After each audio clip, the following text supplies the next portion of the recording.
Mesdames et messieurs, bienvenue à ce nouveau numéro de décryptage. Conseiller municipal dans la commune de Douala, 4e dans la région du littoral, Serge Espoir Matomba est un homme politique de 39 ans qui lutte pour l'alternance du pays par les jeunes depuis 2010, date de création de son parti politique, PURS, Peuple uni pour la rénovation sociale.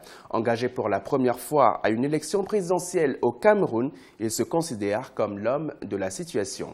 Monsieur Matomba, vous vous êtes engagé pour la première fois à une élection présidentielle au Cameroun. Qu'est-ce qui vous a motivé?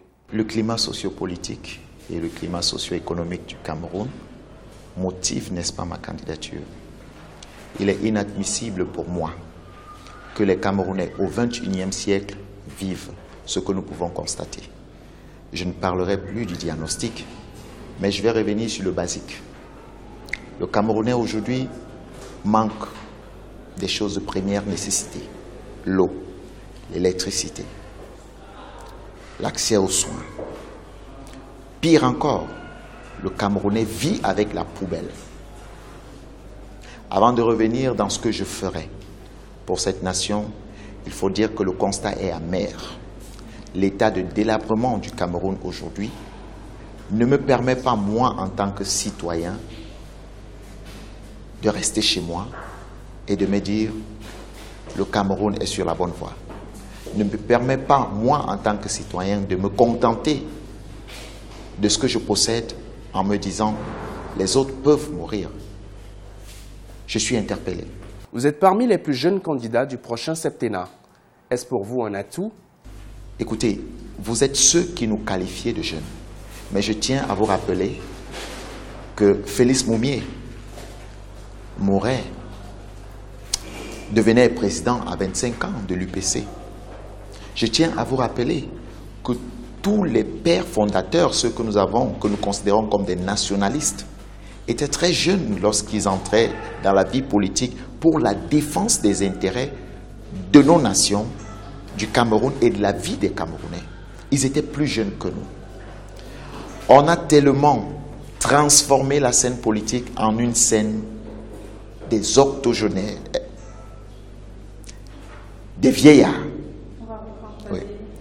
On a complètement transformé la scène politique en une scène des vieux. C'est la raison pour laquelle vous me posez la question de savoir si la jeunesse est un atout. Mais je tiens à vous préciser que je ne suis pas jeune. J'aurai 39 ans le 30 septembre 2018.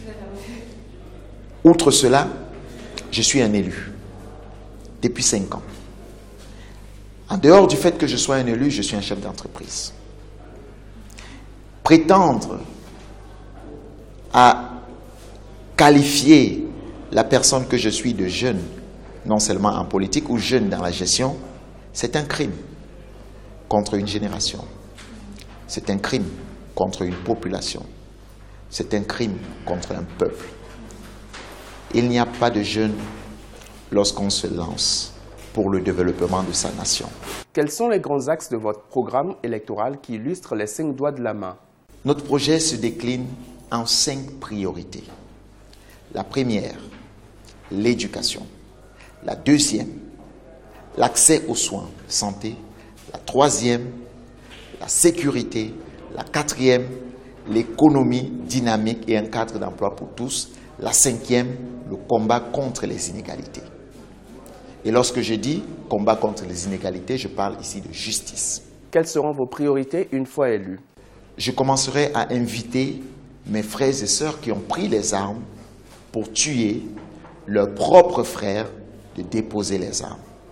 J'inviterai ces derniers à un véritable dialogue sans tabou, sans sujet tabou. Nous devons parler du Cameroun. Nous devons ensemble construire le Cameroun. La deuxième mesure serait de débarrasser les villes du Cameroun des ordures. Vous savez, ça paraît banal, mais c'est important. J'ai besoin de construire cette nation avec des Camerounais sains, pas ceux qui vivent dans la poubelle et qui ont transformé leur vie en poubelle. J'ai besoin d'avoir des Camerounais prêts pour le challenge qui nous attend. Votre message aux électeurs? Le 7 octobre, c'est une journée déterminante pour notre nation. Oui, elle est déterminante. L'élection présidentielle est le moyen par excellence pour l'expression de notre pensée. Parce que chacun de nous a un cœur. Parce que chacun de nous sait ce qu'il veut pour cette République. Parce que chacun de nous est fatigué de se plaindre. Parce que chacun de nous doit voir cette nation prospérer. Nous avons une main. Et avec cette main, nous devons pouvoir construire la nation. Je vous invite à ne plus hésiter. Je vous invite à ne plus avoir peur. Je vous invite à ne plus avoir de doute.